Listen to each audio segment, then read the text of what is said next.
Suppose நாளைக்கு தான் ஜிம்மில் என்னோட ஃபர்ஸ்ட் டே, அதாவது ஜீரோலேருந்து என் பாடியை நான் பில்ட் பண்ண போகிறேன். ப்ராப்பரான மசில் இல்லை, ஸ்ட்ரென்த் இல்லை, ஒர்க் அவுட் நாலேஜும் இல்லை. இந்த 7 விஷயத்த பண்ணால் மட்டுமே உங்களால் ஒரு மஜாவான ஃபிசிக்கை கொண்டு வர முடியும். அது என்னன்னு தெளிவாக சொல்கிறேன். ஃபுல்லாக வீடியோ பாருங்கள். முக்கால்வாசி பேருக்கு நான் யாருன்னு கண்டிப்பாக தெரியாது. My name is Yathan and I have been working out for the past 3 years. அப்புறம் இந்த சேனலில் போடுற வீடியோலாம் பார்த்தீங்கன்னா வெறும் ஃபிட்னஸ் மட்டும் இல்லாமல் என்டர்டைன்மெண்ட்டு, எடிட்ஸ், லைஃப் ஸ்டைல்னு எல்லாமே சேர்ந்து தான் இருக்குது. நான் ஜிம் ஆரம்பிக்கும் போது வெறும் 45 கிலோவில் ஸ்ட்ரென்த்தும் இல்லாமல், ப்ராப்பர் ஆப்படைட் இல்லாமல், எந்த ஒரு ஒர்க் அவுட் நாலேஜ் இல்லாமல் தான் ஆரம்பிச்சேன். எல்லா ஒர்க் அவுட்லையும் trial and error method use பண்ணி தான் எனக்கு எது சூட் ஆகுது, என் ரொட்டீன் எதுன்னு நானே கண்டுபிடிச்சேன். அது என்னென்னு உங்களுக்கு தெளிவாக சொல்கிறேன். ஸ்கிப் பண்ணாமல் வீடியோ பாருங்கள். ரொம்ப ஒரு முக்கியமான ஒரு விஷயம், அதாவது ப்ராப்பர் ஸ்பிளிட். உங்கள் மசில் குரூப்பை தனித்தனி நாளில் ஒர்க் அவுட் பண்ணுறது தான் ஒர்க் அவுட் ஸ்பிளிட்னு சொல்லுவாங்க.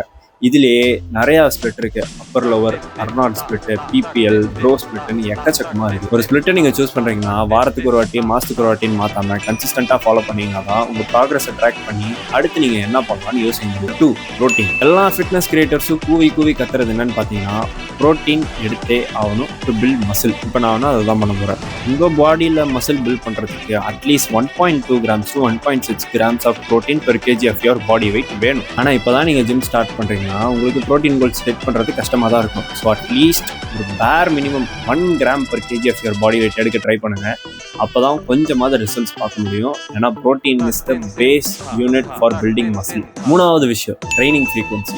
சில பேர் 6 நாள் ஜிம்முக்கு போவாங்க, சில பேர் 7 நாள் ஜிம்முக்கு போவாங்க, சில பேர் 2 நாள் தான் ஜிம்முக்கு போவாங்க. ஆனால் என்னை பொறுத்த வரைக்கும் நீங்கள் எவ்வளோக்கு எவ்வளோ ஒர்க் அவுட், அதாவது இன்டென்சிட்டி எவ்வளோ அதிகமாக போடுறீங்களோ அவ்வளோக்கு எவ்வளோ ரிக்கவரியும் உங்களுக்கு முக்கியம். ஸோ நீங்கள் வாரத்தில் ஒரு 3லேருந்து 4 நாள் போனாலே போதும். அதுக்கு மேலே நீங்கள் இன்னும் ஓவர் ட்ரெயின் பண்ணாங்கன்னா, சில பேர் ஒரு நாளைக்கு 2 வாட்டி போட்டால் எனக்கு அதிக மசில் கேம் வருமானு நல்லா யோசிப்பீங்க.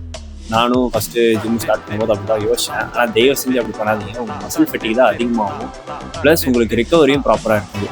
ஸோ ப்ராப்பராக ஒரு 7 to 8 hours தூங்கி ப்ரோட்டீன் நல்லா எடுத்தீங்கனாலே போதும், மசில் மஜாவாக வளரும். அடுத்து சொல்ல போகிற இந்த 4வது விஷயம் எல்லாராலையும் ரிலேட் பண்ண முடியும், அதுதான் ஆப்ஸ்.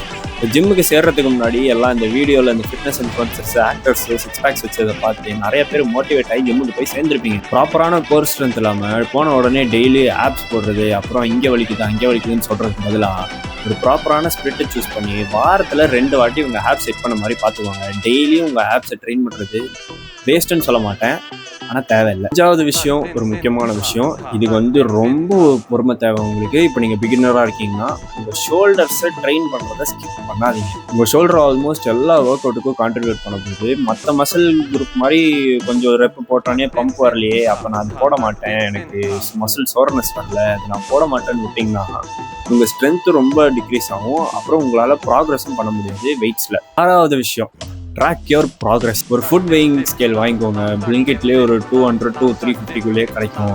ஒவ்வொரு மேக்ரோவாக நீங்கள் மெஷர் பண்ணி சாப்பிட்டீங்கனாலே எப்படி டெஃபிசிட்டில் இருக்கணும், எப்படி பல்க் பண்ணணும்னு உங்களுக்கு தானாகவே தெரிஞ்சுக்கும். அது மட்டும் இல்லாமல் அப்பப்போ ஃபோட்டோ எடுத்து வச்சுக்கோங்க உங்கள் ப்ராக்ரஸை. அப்போ தான் ட்ராக் பண்ணுறதுக்கு ஈஸியாக இருக்கும். கடைசியாக 7வது விஷயம் என்னென்னு பார்த்தீங்கன்னா ப்ராப்பர் ஃபார்ம். இப்போ ப்ராப்பர் ஃபார்ம் இல்லாமல் வெயிட் அதிகமாக தூக்கினா தான் மசில் வளரும்னு நினச்சிங்கன்னா யூ ஆர் ராங். ஒரே ஒரு விஷயம் யோசிச்சுக்கோங்க, நீங்கள் தூக்குற வெயிட்டை விட உங்கள் ஃபார்ம் தான் ரொம்பவே முக்கியம். ஈகோ லிஃப்ட் பண்ணாமல் கண்ட்ரோல்டாக ரெப்ஸ் போட்டு உங்களை நீங்களே ஹர்ட் பண்ணிக்காமல் எவ்வளோக்கு எவ்வளோ ஒர்க் அவுட் பண்ணுறீங்களோ அவ்வளோக்கு எவ்வளோ மசில் வளரும். சோஷியல் மீடியாவில் ஈகோ லிஃப்டிங்கை க்ளோரிஃபை பண்ணுறதை பார்த்து நீங்களும் போய் தூக்குனீங்கன்னா ஒரு நாள் கண்டிப்பாக இன்ஜுரி ஆகி பட்டுப்பீங்க. அப்புறம் உங்களால் ப்ராக்ரஸ் பண்ண முடியாது. ப்ராப்பரான ஃபார்ம், கண்ட்ரோல்டு ரெப்ஸ், அப்புறம் மேக்ஸிமம் இன்டென்சிட்டியோட போல பாருங்கள். ஒவ்வொரு வாரமும் ப்ராக்ரஸிவாக லோட் பண்ண ட்ரை பண்ணுங்கள். நாளைக்கு தான் நான் ஜிம் ஸ்டார்ட் பண்ண போகிறேன். இந்த ஒரு 7 விஷயம் பண்ணுறதுனால எனக்கு ஒரு மஜாவான ஃபிசிக் வருமானா கண்டிப்பாக வரும்.